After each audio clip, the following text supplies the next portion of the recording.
उठो नारायण, बैठो नारायण, चलो चना के खेत नारायण। मैं बोऊं तुम सींचो नारायण, मैं काटूं तुम उठाओ नारायण। मैं पीसूं तुम छानो नारायण, मैं पोऊं तुम खाओ नारायण। कोरा करवा शीतल पानी, उठो रे देवा पियो रे पानी। उठो देवा बैठो देवा, अंगुरिया चटकाओ देवा।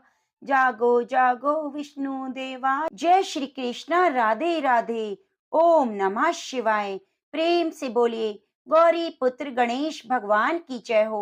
आप सभी भक्तों को देव उठनी एकादशी की हार्दिक शुभकामनाएं। आप सभी का दिन शुभ और मंगलमय हो। आज मैं सुनाने जा रही हूँ देव उठनी एकादशी की संपूर्ण कथा। तो आप सभी भक्त कथा को पूरा पूरा जरूर सुनिए। और कथा सुनने से पहले कमेंट बॉक्स में लक्ष्मी नारायण भगवान की जय हो, तुलसी माता की जय हो अवश्य लिखना। कार्तिक माह के शुक्ल पक्ष की एकादशी को देव उठनी एकादशी, देव उठनी ग्यारस, प्रबोधिनी एकादशी के नाम से जाना जाता है। धार्मिक मान्यताओं के अनुसार इस दिन भगवान श्री हरि विष्णु राजा बलि के राज्य में चातुर्मास का विश्राम पूरा करके वैकुंठ लौटे थे। और साथ ही इस दिन तुलसी के साथ विवाह का पर्व भी संपन्न किया जाता है, इसलिए यह एकादशी बहुत ही शुभ मानी जाती है। तो आज आप सुनेंगे देव उठनी एकादशी की संपूर्ण कथा। तो इस कथा को पूरी श्रद्धा से सुनना और ज्यादा से ज्यादा शेयर करना।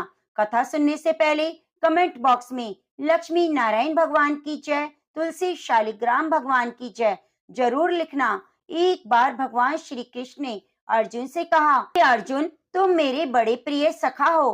हे पार्थ, आज मैं तुम्हें सब पापों का नाश करने वाली, पुण्य और मुक्ति प्रदान करने वाली प्रबोधिनी एकादशी की कथा सुनाता हूँ। श्रद्धा पूर्वक सुनना। मैं तुम्हें नारद और पितामह के बीच हुए वार्तालाप को सुनाता हूँ। एक समय नारद जी ने पितामह से पूछा कि हे पितामह, मैं प्रबोधिनी एकादशी के व्रत का क्या फल होता है, आप कृपया करके मुझे बताइए।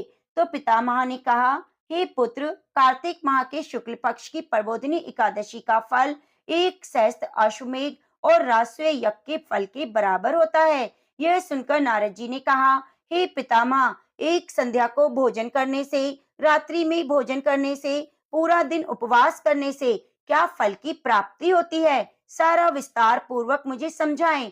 तो पितामह बोले, हे नारद, एक संध्या को भोजन करने से 2 जन्म के, पूरे दिन उपवास करने से 7 जन्म के सभी पाप नष्ट हो जाते हैं। जिस वस्तु का इस लोक में मिलना दुष्कर है, वह वस्तु प्रबोधिनी एकादशी के व्रत से प्राप्त हो जाती है। प्रबोधिनी एकादशी के व्रत के प्रभाव से बड़ा पाप भी क्षण भर में नष्ट हो जाता है। पूर्व जन्म के किए हुए अनेक बुरे कर्म को प्रबोधिनी एकादशी का व्रत क्षण भर में नष्ट कर देता है। जो मनुष्य अपने स्वभाव के अनुसार इस व्रत को करते हैं, उन्हें पूर्ण फल की प्राप्ति होती है।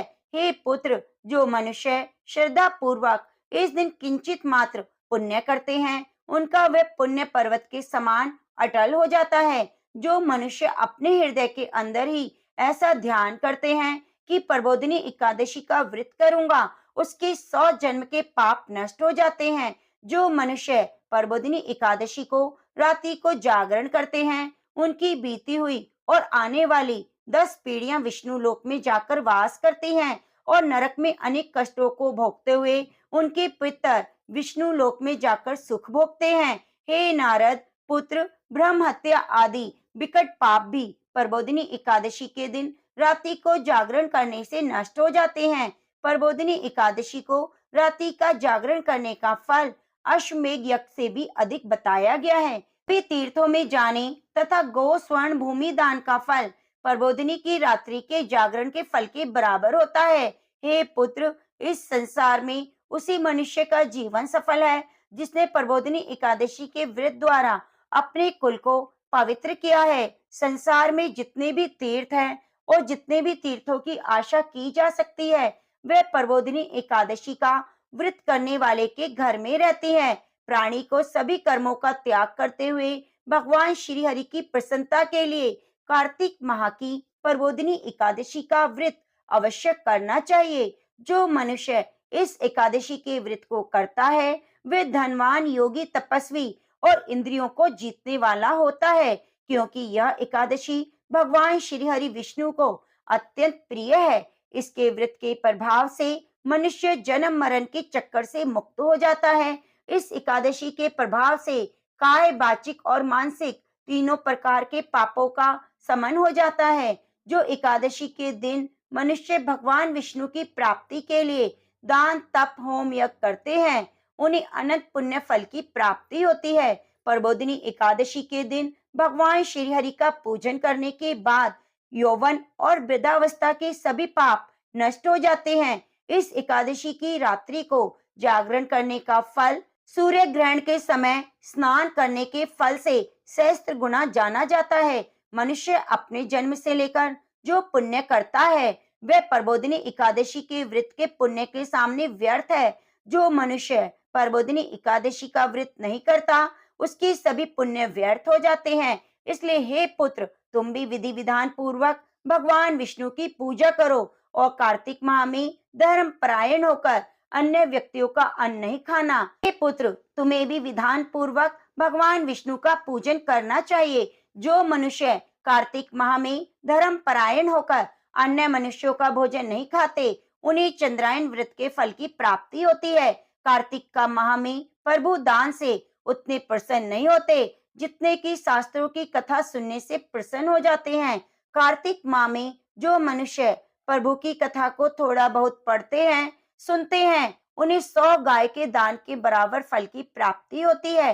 कार्तिक के महीने में कार्तिक मास माहात्म्य की कथा को अवश्य सुनना चाहिए। जो पितामह की बात को सुनकर नारद जी बोले, हे पितामह, अब आप एकादशी के व्रत का विधान कहिए और ये व्रत कैसे करना चाहिए, किस पुण्य की प्राप्ति होती है, कृपया करके मुझे विस्तार पूर्वक बताइए। नारद जी की बात सुनकर पितामह बोले, हे पुत्र, इस एकादशी के दिन मनुष्य को ब्रह्म मुहूर्त में उठ जाना चाहिए, स्नान आदि से निवृत्त होकर व्रत का संकल्प करना चाहिए। उस समय भगवान विष्णु से प्रार्थना करनी चाहिए, हे प्रभु, आज मैं निराहार रहूंगा, दूसरे दिन भोजन करूंगा, आप मेरी रक्षा करो, मेरे मनोरथ को पूर्ण करो, मेरा व्रत अच्छे से संपन्न हो, यह आशीर्वाद आप मुझे दें। इस प्रकार प्रार्थना करके भगवान का पूजन करना चाहिए, व्रत शुरू करना चाहिए। उस रात्रि को भगवान के समीप गायन, नृत्य, बाजे, कथा, कीर्तन करते हुए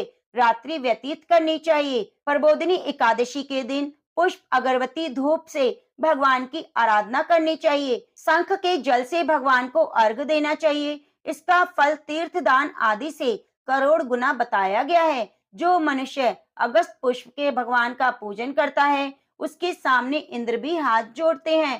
कार्तिक माह में जो बिल्व पत्र से भगवान का पूजन करते हैं उन्हें अंत में मुक्ति मिलती है। और कार्तिक के महीने में जो मनुष्य तुलसी जी से भगवान का पूजन करता है उसके 100 जन्म के पाप नष्ट हो जाते हैं। जो मनुष्य इस महीने में तुलसी जी के दर्शन करता है, स्पर्श करता है, ध्यान करता है, कीर्तन करता है, तुलसी की सेवा करता है, उसे कई हजार कोटि पुण्य फल की प्राप्ति होती है। जो मनुष्य तुलसी का पौधा लगाता है उसके कुल में जो पौधे होते हैं वे प्रलय के अंत तक विष्णु लोक में रहते हैं।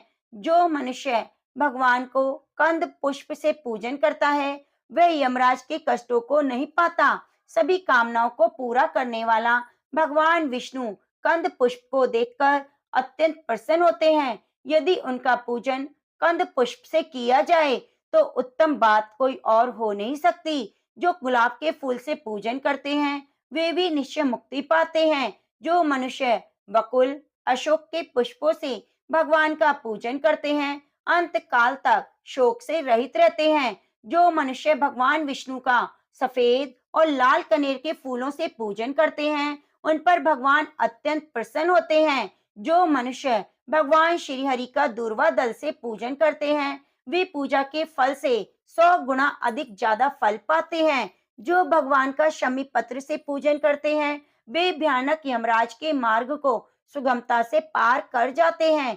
जो मनुष्य चंपक पुष्प से भगवान का पूजन करते हैं वे जीवन मृत्यु के चक्कर में नहीं घूमते। जो मनुष्य सोने का बना हुआ केतकी पुष्प भगवान को अर्पित करता है उसके करोड़ों जन्मों के पाप नष्ट हो जाते हैं। जो मनुष्य पीले और लाल कमल के पुष्पों से भगवान का पूजन करता है, उन्हें श्वेत द्वीप में स्थान मिलता है। इस प्रकार रात्रि में भगवान का पूजन करते हुए प्रातः काल शुद्ध जल की नदी में स्नान करना चाहिए और स्नान करने के बाद में भगवान की स्तुति करते हुए घर आकर भगवान का पूजन करना चाहिए। ब्राह्मणों को भोजन कराना चाहिए, दान दक्षिणा देकर प्रसन्नचित मन से विदा करना चाहिए। यह सब कुछ करने के बाद में गुरु की पूजा करनी चाहिए। ब्राह्मणों को दक्षिणा देकर नियम को छोड़ना चाहिए। जो मनुष्य रात्रि स्नान करते हैं उन्हें दही और शहद का दान करना चाहिए। जो मनुष्य फल की आशा रखते हैं उन्हें फल दान करना चाहिए।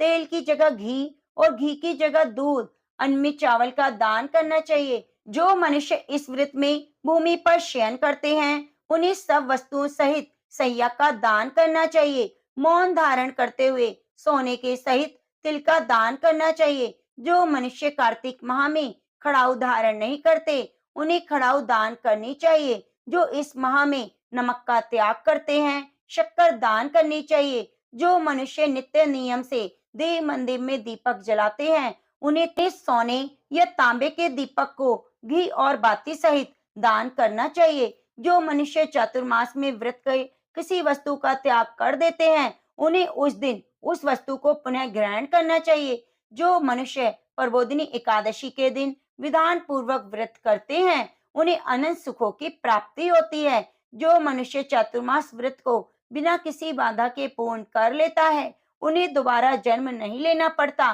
जिन मनुष्यों का व्रत खंडित हो जाता है उन्हें दोबारा शुरू कर लेना चाहिए। जो मनुष्य इस एकादशी महात्म्य को सुनते हैं पढ़ते हैं उन्हें अश्वमेध यज्ञ के फल की प्राप्ति होती है। जो व्यक्ति देवउठनी एकादशी का व्रत रखते हैं उन्हें इस महात्म्य को अवश्य सुनना चाहिए।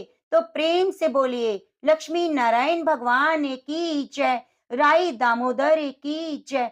पौराणिक कथा के अनुसार एक राज्य में सभी लोग एकादशी का व्रत रखते थे। उस नगर में किसी भी व्यक्ति को उस दिन पशु पक्षी को अन्न नहीं दिया जाता था।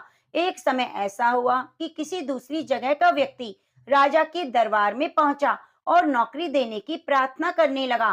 तब राजा ने कहा कि नौकरी तो ठीक है लेकिन शर्त यह है कि माह में 2 दिन एकादशी के व्रत के दिन अन्न नहीं मिलेगा।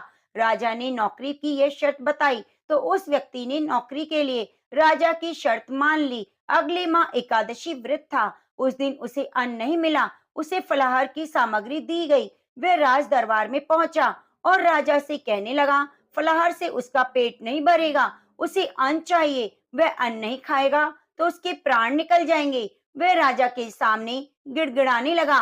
राजा ने उस व्यक्ति को नौकरी की शर्त याद दिलाई। फिर भी वह राजा से अन्न की मांग करता रहा। उसकी स्थिति को देखकर राजा ने उसे अन्न देने का आदेश दिया। उसे आटा चावल दाल मिल गया। वह नदी के तट पर पहुंचा और सबसे पहले स्नान किया। फिर भोजन तैयार करने लगा। जब खाना बन गया तो उसने भगवान से प्रार्थना की कि भोजन तैयार है, आप भोजन ग्रहण करें। उसकी प्रार्थना सुनकर भगवान विष्णु अपने चतुर्भुज स्वरूप में पीले वस्त्र धारण किए प्रकट हुए। उसने प्रभु के लिए भोजन परोसा। भगवान विष्णु अपने उस भक्त के साथ भोजन करने लगे। भोजन के बाद भगवान अपने लोक वापस और वह व्यक्ति अपने काम पर चला गया। जब अगली एकादशी आई तो उसने राजा से कहा उसे दोगुना अन्न चाहिए। पहली एकादशी पर वह भूखा ही रहा क्योंकि उस दिन साथ में भगवान ने भी भोजन किया। उतने अन्न से दोनों भोजन की व्यवस्था नहीं हो पाई। उसकी बात सुनकर राजा अचरज में पड़ गया। राजा ने कहा तुम्हारी बात पर विश्वास नहीं होता कि तुम्हारे साथ भगवान भोजन करते हैं तो सभी एकादशी का व्रत करते हैं, पूजा पाठ करते हैं, लेकिन आज तक भगवान ने दर्शन नहीं दिए। इस पर नौकर ने राजा से कहा कि आपको विश्वास ना हो तो आप साथ चलकर स्वयं ही देख लीजिए। एकादशी के दिन राजा एक पेड़ के पीछे छिप गया।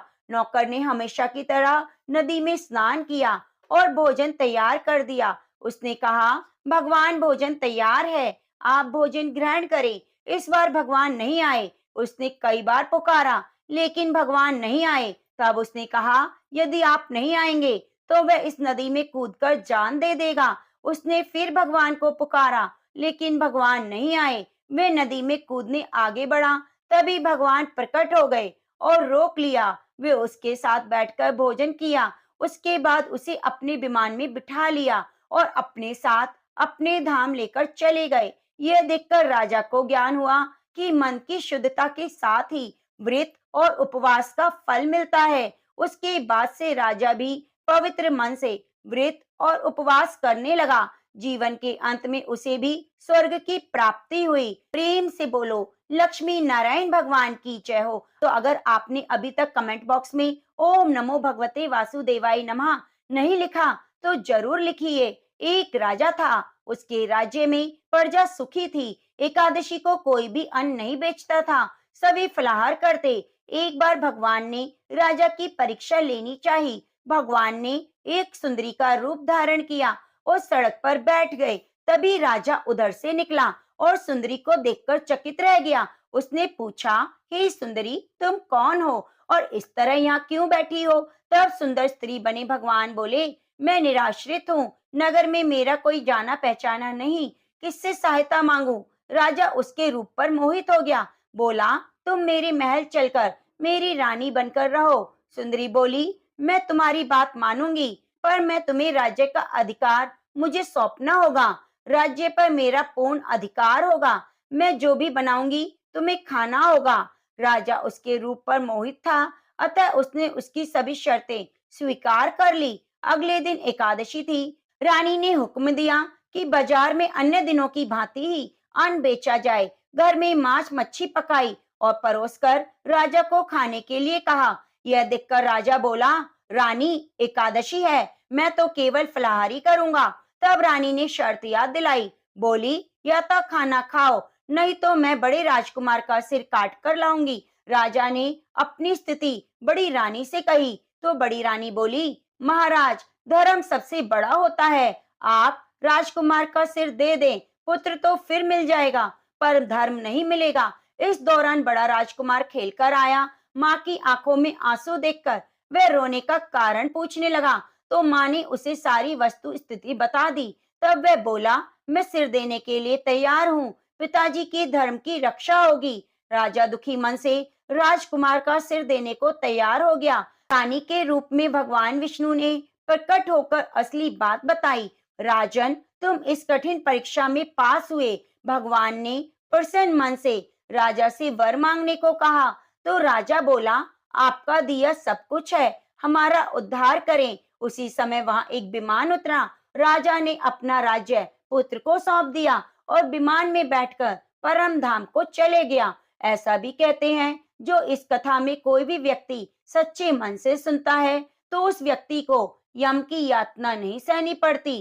अब आइए सुनते हैं तुलसी विवाह से जुड़ी हुई शिव पुराण की कथा। शिव पुराण के अनुसार शंखासुर नामक राक्षस था। शंखासुर ने तीनों लोकों में उत्पात मचाया हुआ था। तभी सभी देवताओं के आग्रह करने पर भगवान विष्णु ने उस राक्षस से युद्ध किया और यह युद्ध कई वर्षों तक चला।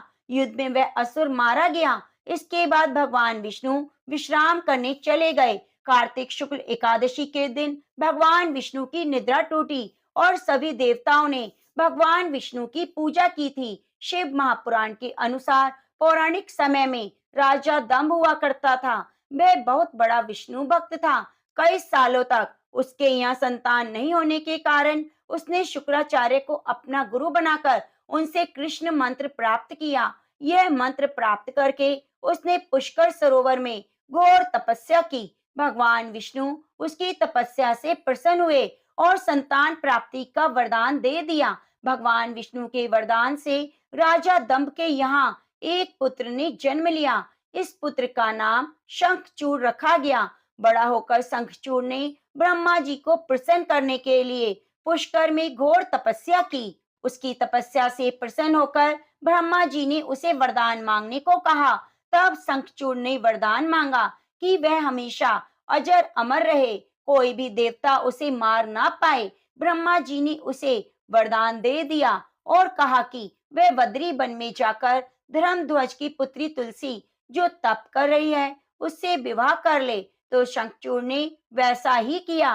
तुलसी के साथ विवाह के बाद सुखपूर्वक रहने लगा। उसने अपने बल से देवताओं, असुरों, दानवों, राक्षसों, गंधर्वों, नागों, किन्नरों, मनुष्यों और त्रिलोकी के सभी प्राणियों पर विजय प्राप्त कर ली। वह भगवान श्री कृष्ण का परम भक्त था।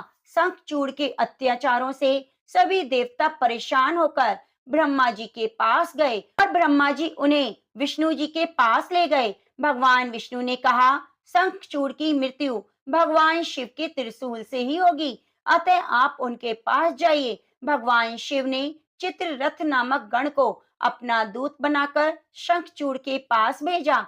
चित्ररथ ने शंखचूड़ को समझाया कि वह देवताओं को उनका राज्य लौटा दे, परंतु शंखचूड़ ने मना कर दिया और कहा कि वह महेश्वर से युद्ध करना चाहता है। भगवान शिव को जब बात पता चली तो युद्ध के लिए अपनी सेना लेकर निकल पड़े। इस तरह देवता और दानवों में घमासान युद्ध हुआ, परंतु ब्रह्मा जी के वरदान के कारण शंखचूड़ को देवता नहीं हरा पाए। भगवान शिव ने शंखचूड़ का वध करने के लिए जैसे ही अपना त्रिशूल उठाया, तभी आकाशवाणी हुई कि जब तक शंखचूड़ के हाथ में श्री हरि का कवच है और इसकी पत्नी का सतीत्व अखंडित है, तब तक इसका वध असंभव है। आकाशवाणी सुनकर भगवान विष्णु वृद्ध ब्राह्मण का रूप धारण कर शंखचूड़ के पास गए और उससे श्री हरि कवच दान में मांग लिया। शंखचूड़ ने कवच बिना किसी संकोच के दान दे दिया। इसके बाद भगवान विष्णु शंखचूड़ का रूप धारण कर तुलसी के पास गए। शंखचूड़ रूपी भगवान विष्णु ने तुलसी के महल में द्वार पर जाकर अपनी विजय होने की सूचना दी। यह सुनकर तुलसी बहुत प्रसन्न हुई और पति रूप में आए भगवान का पूजन किया, भ्रमण किया। ऐसा करते ही तुलसी का सतीत्व खंडित हो गया। भगवान शिव ने युद्ध में त्रिशूल से शंखचूड़ का वध कर दिया। तब तुलसी को पता चला कि वे उनके पति नहीं हैं, बल्कि भगवान विष्णु हैं। क्रोध में आकर तुलसी ने कहा, आपने छल पूर्वक मेरा धर्म नष्ट किया तो मेरे पति को मार डाला, अतः मैं आपको श्राप देती हूँ, आप पाषाण होकर धरती पर रहें। तब भगवान विष्णु ने कहा, देवी, तुमने मेरे लिए भारतवर्ष में रहकर बहुत दिनों तक तपस्या की।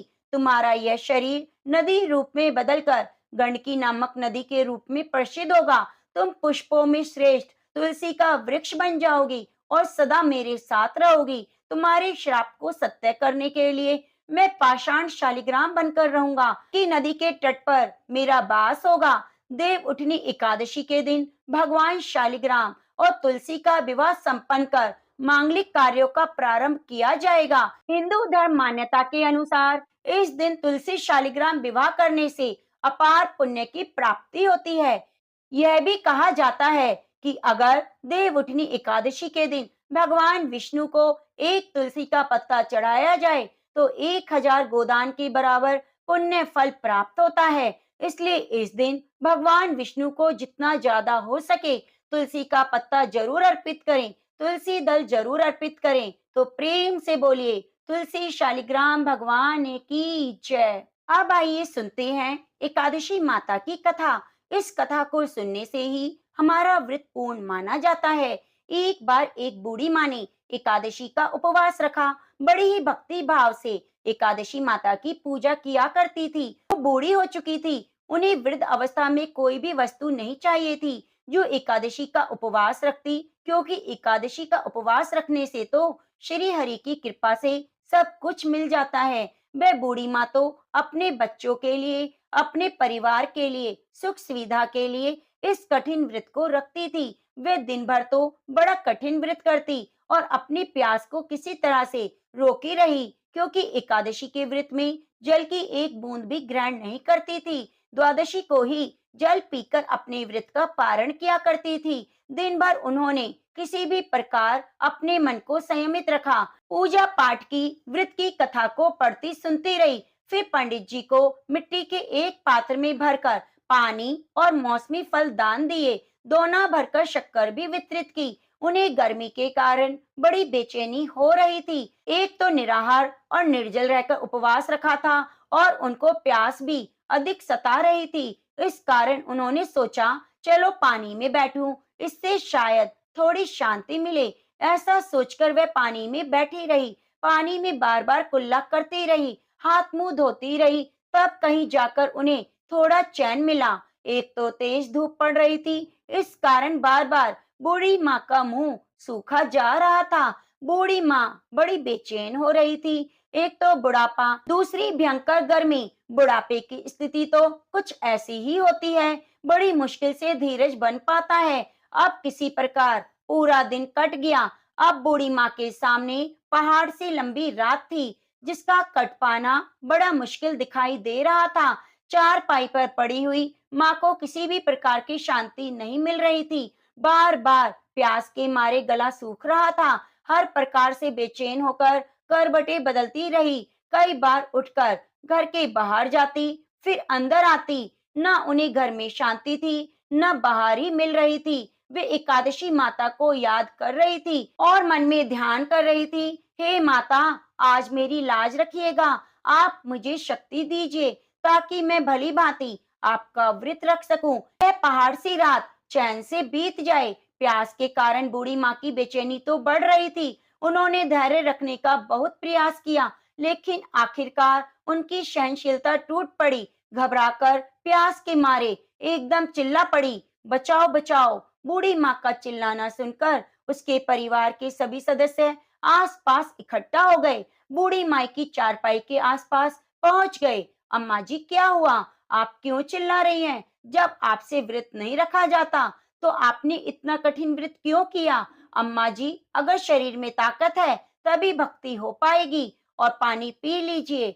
बूढ़ी माँ अपने परिवारजनों से बोली, मेरे तो प्यास के मारे प्राण निकले जा रहे हैं। जरा जल्दी से मेरी छाती पर ठंडे पानी का घड़ा रख दो। अब दो नातियों ने दौड़कर दादी की छाती पर ठंडे पानी का बर्तन रख दिया। तब कहीं जाकर थोड़ा बहुत सुकून मिला। जब सुकून मिला तो थोड़ी देर के लिए उन्होंने अपनी आंखें बंद कर ली। इधर एकादशी माता सोचने लगी, तो बूढ़ी माँ है, लेकिन बड़े नियम से मेरा व्रत रखती है। चलो चलकर इसकी परीक्षा लेनी चाहिए। ऐसा विचार कर एकादशी माता आधी रात को मुर्गा बनकर कुकड़ों को करने लगी। मुर्गे की टेर सुनकर बूढ़ी माँ जल्दी से उठी। बाहर जाकर आसमान देखा, लेकिन आसमान में तो कहीं भी उन्हें सुबह का तारा दिखाई नहीं दिया। अब सोचने लगी, फिर ये मुर्गा क्यों और कैसे बोल गया? एक तो उन्हें प्यास लग रही थी, थोड़ा बहुत उनका मन भी परिश्रम करने लगा। आखिरकार उन्होंने दृढ़ निश्चय किया, अब तो मैं इस व्रत को पूरा करके ही छोड़ूंगी, फिर चाहे व्रत पूरा होने तक मेरे प्राण ही क्यों ना निकल जाए। मन में ऐसा पक्का निश्चय करके वह वापिस चारपाई पर आकर लेट गई। थोड़ी ही देर में एकादशी माता ने फिर परीक्षा लेनी चाहिए। एक छोटी कन्या का रूप धारण कर गिलास में मीठा पानी लेकर उनके सिरहाने खड़ी हो गई। जोर से बोली, दादी जी, सवेरा हो गया, हाथ मुंह धोकर शरबत पी लो। पहले तो शरबत का भरा हुआ ग्लास देखकर बूढ़ी माँ का मन ललचाने लगा। प्यास के मारे गला सूख रहा था। एक छोटी सी कन्या का रूप धारण कर गिलास में मीठा पानी लेकर सिरानी खड़ी हो गई और जोर से बोली, दादी जी, सवेरा हो गया, हाथ मुंह धोकर शरबत पी लो। पहले तो शरबत का भरा गिलास देखकर बूढ़ी माँ का मन ललचाने लगा। प्यास के मारे गला सूख रहा था कि अचानक उनको याद आया, उनका तो एकादशी का उपवास है। फिर उन्होंने सोचा कि अभी तक किसी भी तरह से शरबत नहीं पी सकती। चुपचाप वापस चारपाई पर लेट गई। तभी उनकी आंखें लगी। उन्हें एहसास हुआ मानो किसी ने पानी से भरे कुएं में पटक दिया। बहुत देर तक कुएं में हाथ पांव चलाती रही, लेकिन इसी बीच में उन्होंने अपने मुंह में पानी की एक भी बूंद जाने नहीं दी, क्योंकि उनका एकादशी का उपवास जो था वह पक्के निश्चय के साथ अपना व्रत पालन करती रही। थोड़ी ही देर में ऐसा लगा मानो सामने आग जल रही हो। आग के कारण बड़ी भारी गर्मी लगने लगी। प्यास के मारे उनके प्राण निकलने लगे, लेकिन इतना सब होने के बाद भी बूढ़ी माँ ने पानी की एक भी बूंद नहीं पी, बस चारपाई पर बैठी रही, एकादशी माता का ध्यान करती रही।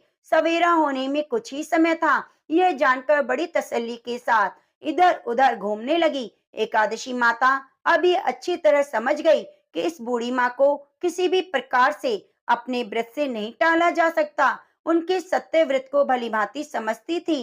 अब सवेरा हो गया। बूढ़ी माँ ने स्नान किया, भगवान श्री हरि का पूजन किया, एकादशी माता की कथा सुनी, ब्राह्मणों को दक्षिणा देकर भोजन कराया, तो कहीं जाकर उन्होंने जल ग्रहण किया। कन्याओं को भोजन कराने के बाद बूढ़ी माँ ने स्वयं भोजन किया। इसके प्रभाव से बूढ़ी अम्मा की आयु में वृद्धि हो गई। उनका घर परिवार हरा भरा हो गया। उनके घर में अब किसी भी चीज की कमी ना थी। हर प्रकार की सुख सुविधा थी। नाती नातिन से उनका घर भर गया।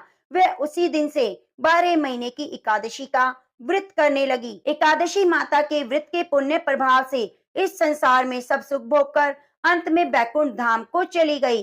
हे एकादशी माता, जैसे अपने बूढ़ी माँ के परिवार को हरा भरा किया, वैसे हम सभी के परिवार को करना। प्रेम से बोलिए लक्ष्मी नारायण भगवान की जय हो। प्राचीन काल की बात है। च्यवन नामक एक महर्षि थे। वे बड़े तपस्वी थे। एक बार उन्होंने महान व्रत का आश्रय लेकर जल के भीतर रहने का संकल्प किया। महर्षि च्यवन अभिमान, क्रोध, हर्ष, शोक का त्याग करके महान दृढ़ता पूर्वक पालन करते हुए 12 वर्ष तक जल के अंदर रहे। महात्मा महात्मा का स्वभाव और तपश्चर्या से प्रभावित होकर सभी जलचर प्राणी उनके मित्र बन गए। प्राणियों से उनको कोई भय नहीं लगता था। एक बार महर्षि च्यवन अत्यंत श्रद्धा भाव से उन्मत्त होकर गंगा यमुना के संगम में जल के भीतर प्रविष्ट हुए। कभी जल समाधि लगा लेते, कभी निश्चल होकर जल के ऊपर बैठ जाते। इस प्रकार करते करते बहुत समय व्यतीत हो गया। एक दिन कुछ मल्लाह मछलियों को पकड़ने की इच्छा से हाथ में जाल लिए उस स्थान पर आए जहाँ महर्षि च्यवन जल समाधि लगाए हुए थे। मल्लाहों ने मछली पकड़ने के उद्देश्य से जाल को पानी में फैलाया। संयोग से जाल में मछलियों के साथ महर्षि च्यवन भी फंस गए। मल्लाह जाल खींचने लगे तो उन्हें अधिक बल लगाना पड़ा। इस पर मल्लाह समझे आज कोई बड़ी मछली जाल में फंस गई है। उन्होंने पूरे जोर से जाल को खींचा। तब उसमें जल जंतुओं से घिरे हुए महर्षि च्यवन भी खींच आए। जाल में महर्षि को देखकर मल्लाह डर गए। हाथ जोड़कर उनसे क्षमा मांगने लगे। उनके चरणों में सिर रखकर प्रणाम की। पानी से बाहर निकलकर बहुत से मत्स्य तड़पने और मरने लगे। इस प्रकार मत्स्यों का बुरा हाल देखकर महर्षि का हृदय द्रवित हो उठा। उन्होंने मल्लाह से कहा, देखो ये मत्स्य जीवित रहेंगे तो मैं भी रहूंगा, अन्यथा इनके साथ मर जाऊंगा। मैं इन्हें त्याग नहीं सकता। यह मेरे सहवासी रहे हैं। मैं बहुत दिनों तक इनके साथ रहा हूँ। मैं भी इनके साथ प्राणों का उत्सर्ग करूंगा। मुनि की बात सुनकर मल्लाह डर गए। उन्होंने कांपते हुए सारा समाचार राजा नहुष को सुनाया। मुनि की संकट में स्थिति जानकर राजा नहुष अपने मित्र और पुरोहित को साथ लेकर वहां पहुंचे। पवित्र भाव से हाथ जोड़कर उन्होंने मुनि को परिचय दिया और विधिवत पूजा करके कहा, हे गुरु, आज्ञा कीजिए, मैं आपका कौन सा प्रिय कार्य करूं। महर्षि च्यवन ने कहा, राजन, इन मल्लाहों ने आज बड़ा भारी पराक्रम किया, अतः आप इनको मेरा और मछलियों का मूल्य चुका दीजिए।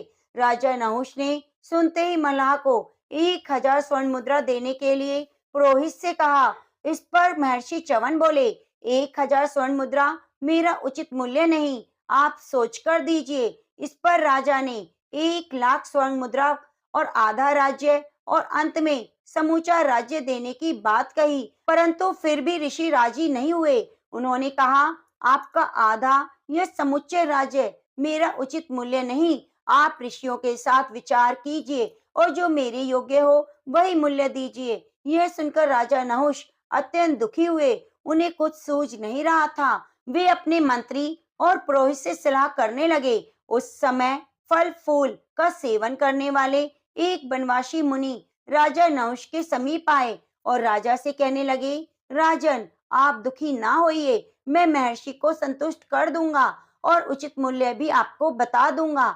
आप मेरी बात को ध्यान से सुनिए। मैंने कभी हास परिहास में भी असत्य भाषण नहीं किया। हमेशा मैं सत्य ही बोलता हूँ। अतः आप मेरी बातों पर शंका ना कीजिए।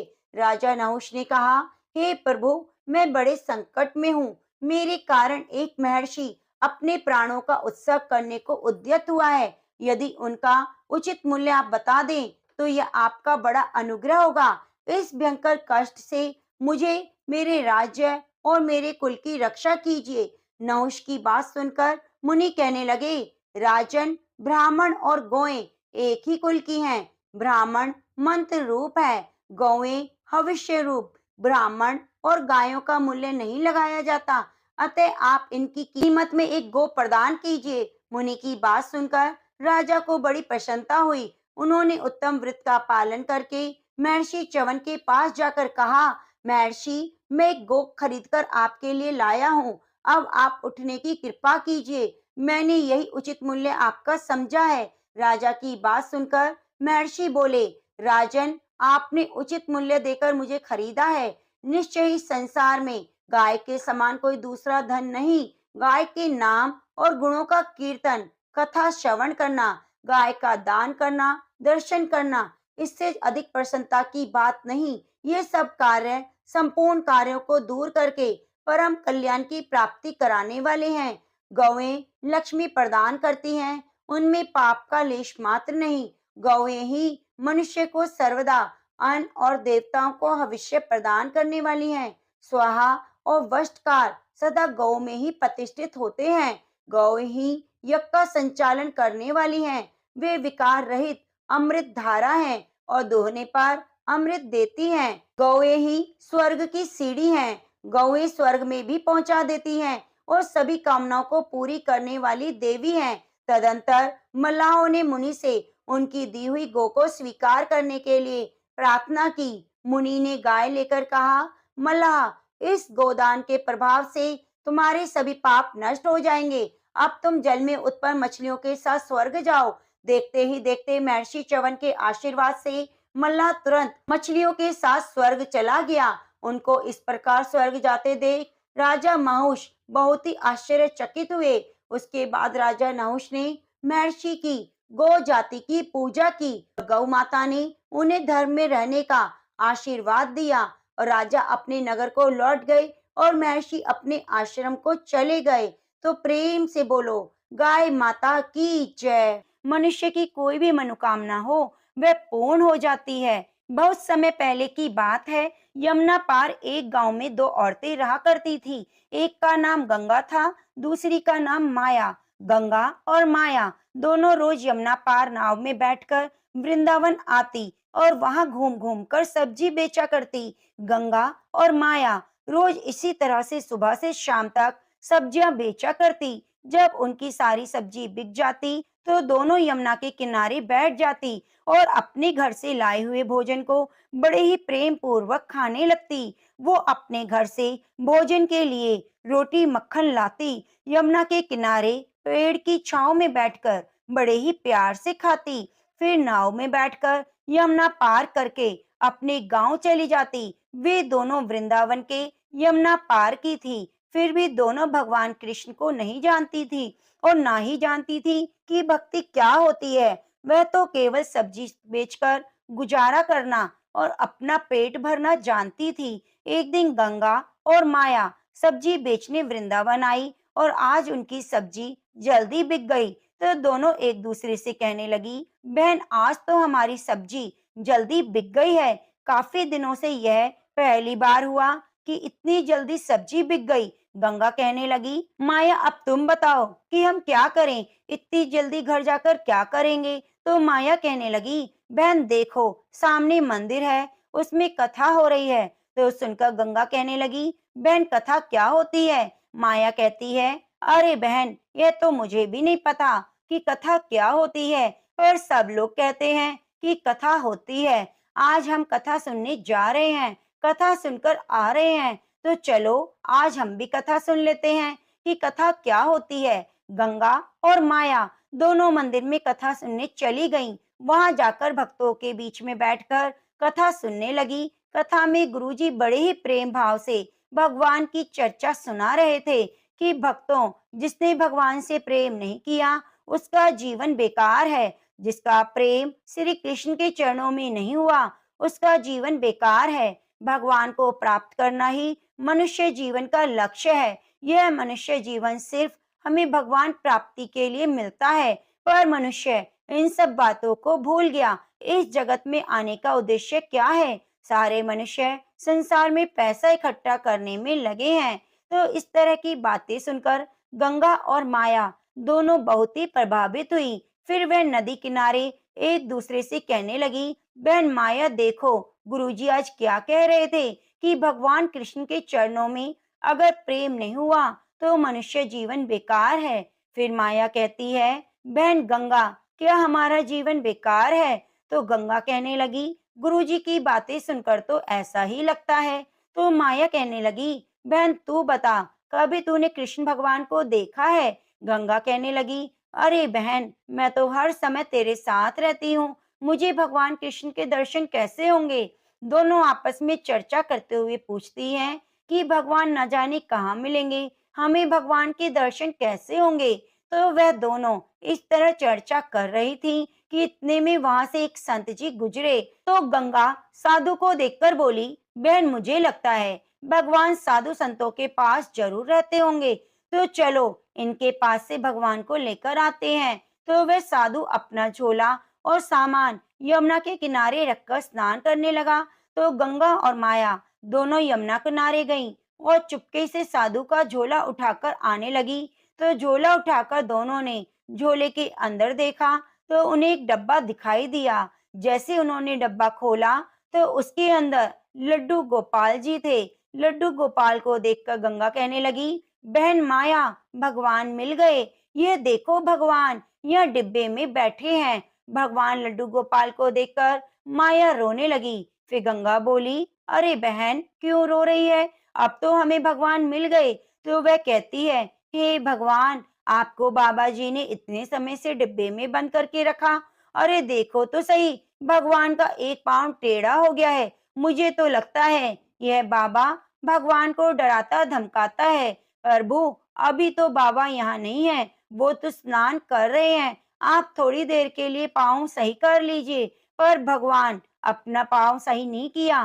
तो गंगा कहने लगी, भगवान तो अपना पाँव सीधा नहीं कर रहे। मुझे तो लगता है इतने समय से डिब्बे में बंद रहने के कारण इनका पाँव अकड़ गया है। ना जाने इस बाबा ने भगवान को डिब्बे में कब से बंद कर रखा है। चलो कोई बात नहीं, अब तुम्हारा पाँव मैं सीधा करूंगी। यह कहकर उन्होंने अपने खाने की पोटली में से मक्खन निकाला और भगवान जी के पैरों की मालिश करने लगी।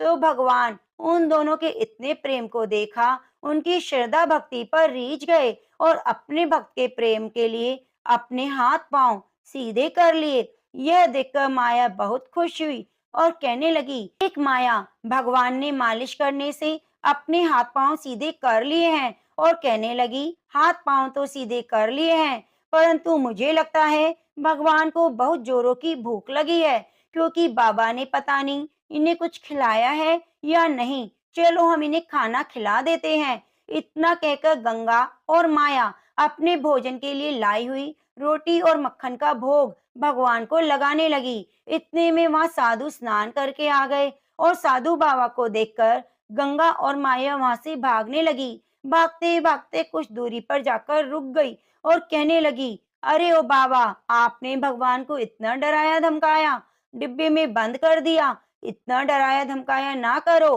तुम्हारा तो डरा धमकाकर एक डिब्बे में बंद कर दिया, तो वो डिब्बे में बैठे बैठे अपने हाथ पांव टेढ़े करके बैठ गए। उनका पांव तो टेढ़ा ही रह गया। आज हम ना देखती तो पता नहीं क्या होता। देखो हमने उनका पांव सीधा कर दिया है, अब तुम उन्हें फिर से टेढ़ा मत कर देना। जब साधु ने लड्डू गोपाल को देखा तो लड्डू गोपाल के दोनों हाथ पैर बिल्कुल सीधे थे। यह चमत्कार देखकर उन दोनों महिलाओं को रोकने के लिए उनके पीछे भागे।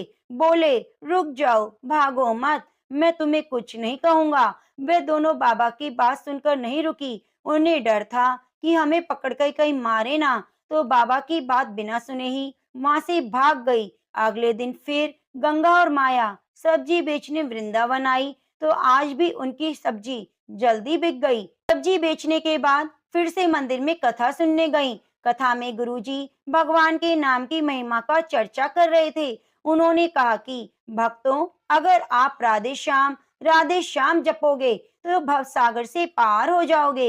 इसलिए भगवान के नाम को हमेशा जपते रहना चाहिए।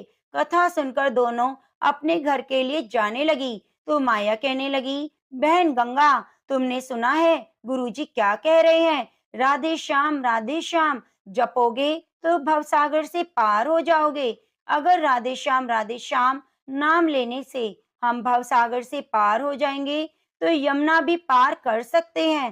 तो गंगा कहने लगी, हाँ बहन, हम रोज इस पार से उस पार आते हैं। हमारा रोजाना 1 रुपया नाव का किराया लगता है, तो जो भी कमाते हैं वे खर्च हो जाता है।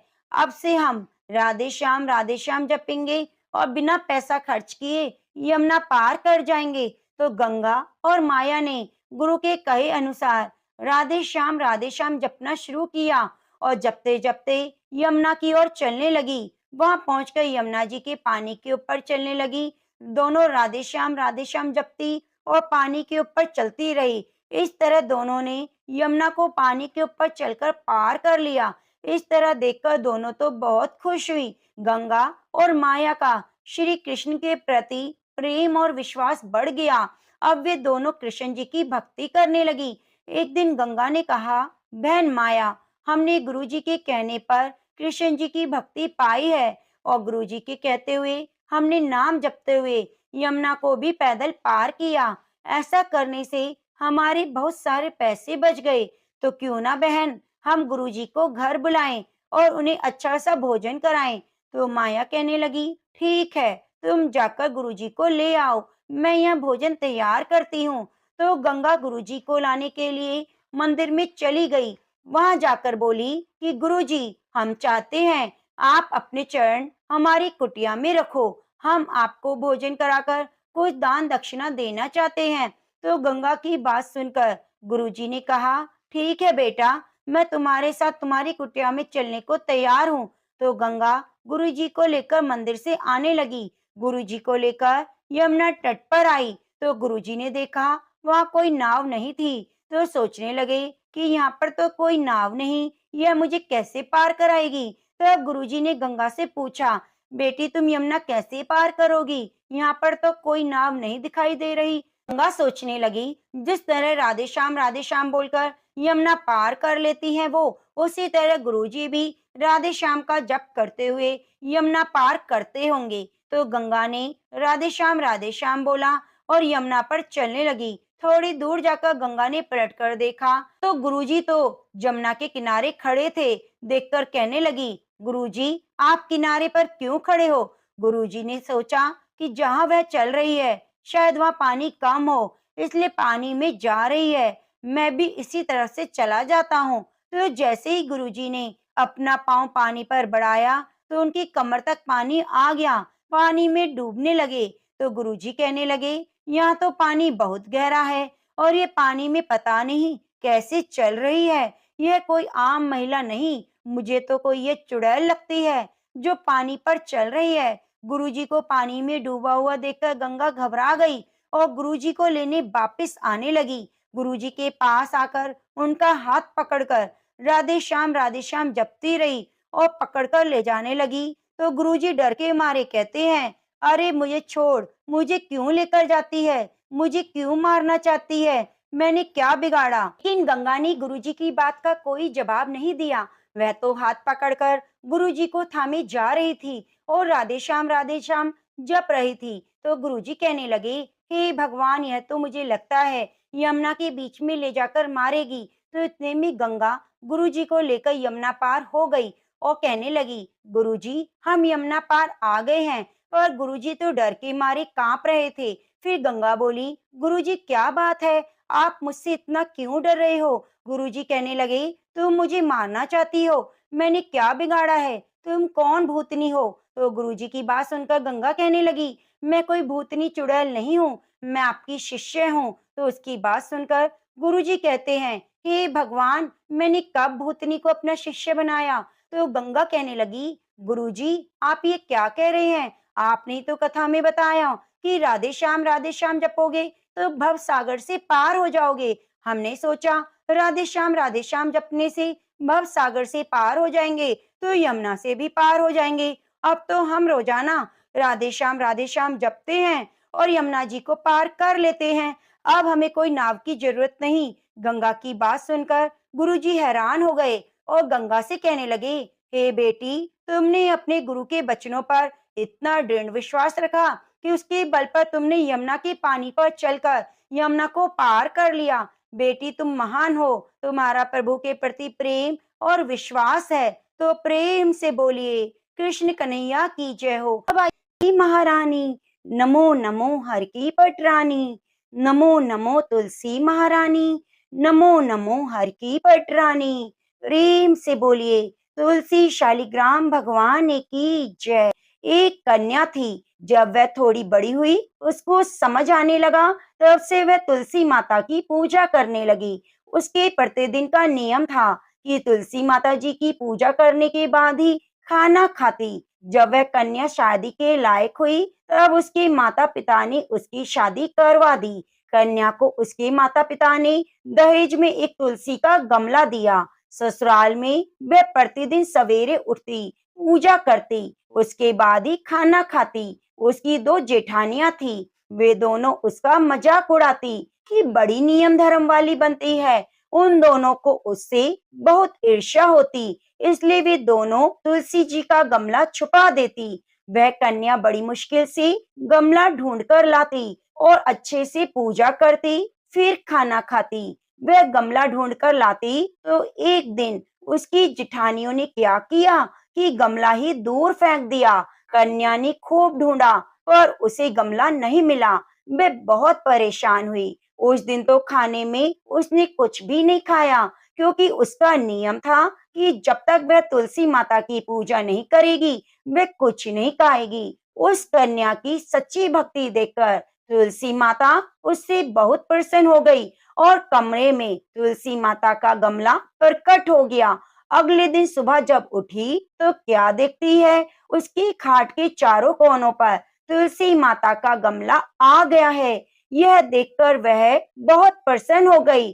अब मेरी तुलसी माता को कोई चुरा नहीं सकेगा। पूजन करने के लिए भी कहीं जाना नहीं पड़ेगा। कोई मेरी तुलसी माता को फेंकेगा भी नहीं। वह तो जल्दी से उठकर स्नान करती और तुलसी माता का पूजन कर लेती। जब वह खाना खाने बैठी तो उसकी जेठानियां मजाक करने लगी। लो देवरानी जी का नियम धर्म पूरा हो गया। उससे पूछती हैं, तुलसी जी की पूजा कर ली क्या? देवरानी बोली, हाँ कर ली। जेठानिया बोली, कहाँ से करी? गमला तो फेंक दिया। देवरानी कहती है, देख लो मेरे कमरे में खाट पर तुलसा जी लगी है। जेठानिया बहुत शर्मिंदा हुई और बोली कि देवरानी तेरी भक्ति सच्ची है, हमने तुझे बहुत परेशान किया, हमें माफ कर दो। देवरानी उन्हें माफ कर देती है। हम भी तुलसी माता से प्रार्थना करते हैं, हे तुलसी माता, जैसी कृपा आपने देवरानी पर करी वैसे सभी पर करना। तो प्रेम से बोलिए तुलसी माता की जय। भक्तजनों, अब आइए सुनते हैं लपसी तपसी की कथा। यह कथा हमें हर कथा कहानी में जरूर सुननी चाहिए। एक लपसी था, एक तपसी था। तपसी तो भगवान की तपस्या करता।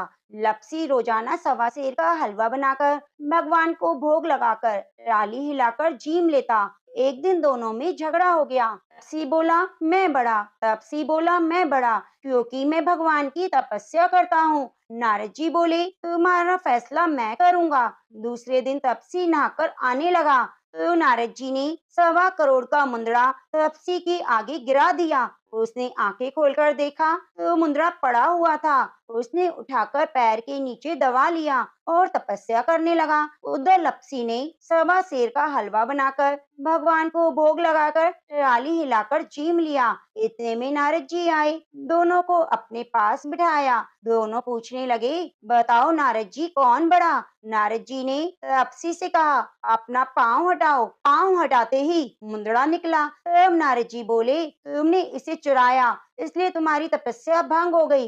लपसी बड़ा है। तपसी कहने लगा, मुझे मेरी तपस्या का फल कैसे मिलेगा?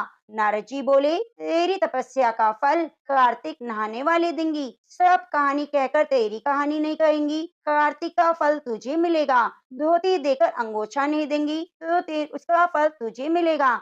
सीधा देकर दक्षिणा नहीं देंगी, ब्राह्मण जमाकर दक्षिणा नहीं देंगी, दीवा चास के हाथ न जोड़े तो तुझे पुण्य मिलेगा, कपड़ा देकर बटन न लगाए, दाहिने हाथ से नाड़ा बांधे तो सबका फल तुझे मिलेगा। इतना कहकर नारद जी चले गए। तो प्रेम से बोलिए कार्तिक मास की जय हो। प्रिय भक्तजनों, अब आइए सुनते हैं तुलसी चालीसा।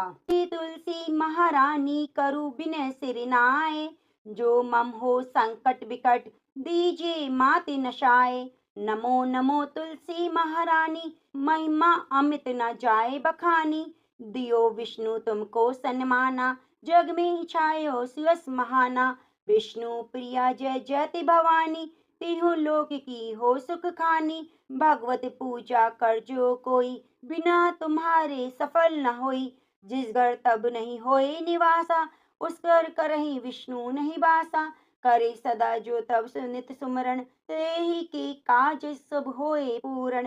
कार्तिक मास महात्म्य तुम्हारा, ताको जानत सब संसारा। तब पूजन जो करे कुंवारी, पावे सुंदर वर सुकुमारी। कर जो पूजा नित प्रति नारी, सुख संपत्ति से होए सुखारी। वृद्धा नारी करे जो पूजन, मिले भक्ति होवे पुलकित मन। श्रद्धा से पूजे जो कोई, भवनिधि से तर जावे सोई। भागवती यज्ञ करावे, तुम बिन नहीं सफलता पावे। छायो तब प्रताप जग भारी, ध्यावत तुम्हें सकल चितधारी। तुम्ही मातृ यंत्रण तंत्रण में, सकल काज सिद्धि होवे क्षण में। औषण रूप आप हो माता, सब जग में तब यश विख्याता। देव ऋषि मुनि ओ तपधारी, करत सदा तब जय जयकारी। वेद पुराण न तब यश गाया, महिमा अगम पार नहीं पाया। नमो नमो जय सुख कारिणी, नमो नमो जय दुख निवारिणी। नमो नमो सुख संपत्ति देनी, नमो नमो अग काटन छेनी। नमो नमो भक्त दुख हरणी, नमो नमो दुष्टन मद छेनी। नमो नमो भव पार तारिणी, नमो नमो परलोक सुधारिणी। नमो नमो निज भक्ति उवारिणी, नमो नमो जन काज सवारिणी। नमो नमो जय कुमति नशावनी, नमो नमो सब सुख उपजावनी। जयति जयति जय तुलसी माई, ध्याऊं तुमको शीश नवाई। निज जन जानी मोहि अपनाओ, बिगड़े कारज आप बनाओ। करूं विनय मैं मात तुम्हारी, पूर्ण आश करो हमारी। शरण चरण कर जोरी मनाओ, निज दिन तेरे ही गुण गाऊं। करूं मात अब मोह पर दाया, निर्मल होए सकल मम काया। मांगू मात यह वर दीजे, सकल मनोरथ पूर्ण कीजे। जानू नहीं कछु नेम अचारा, क्षमो मात अपराध हमारा। 12 मास करे जो पूजा, सम जग में और न दूजा। प्रथम गंगा जल मंगवावे, फिर सुंदर स्नान करावे। चंदन अक्षत पुष्प चढ़ावे, धूप दीप नैवेद्य लगावे। करे आचमन गंगा जल से, ध्यान करे निर्मल हृदय से। पाठ करे चालीसा की, स्तुति करे मात तुलसा की। यह विधि पूजा करे हमेशा, ताकि तन नहीं रहे कलेशा। करे मास कार्तिक का साधन, सोबे नित पवित्र सिद्ध हुई जाहि। यह कथा माँ सुखदाई, पढ़े सुने सो पवतर जाई। यह श्री तुलसी चालीसा, पाठ करे जो कोई। गोविंद सो फल पावही, जो मन इच्छा होए।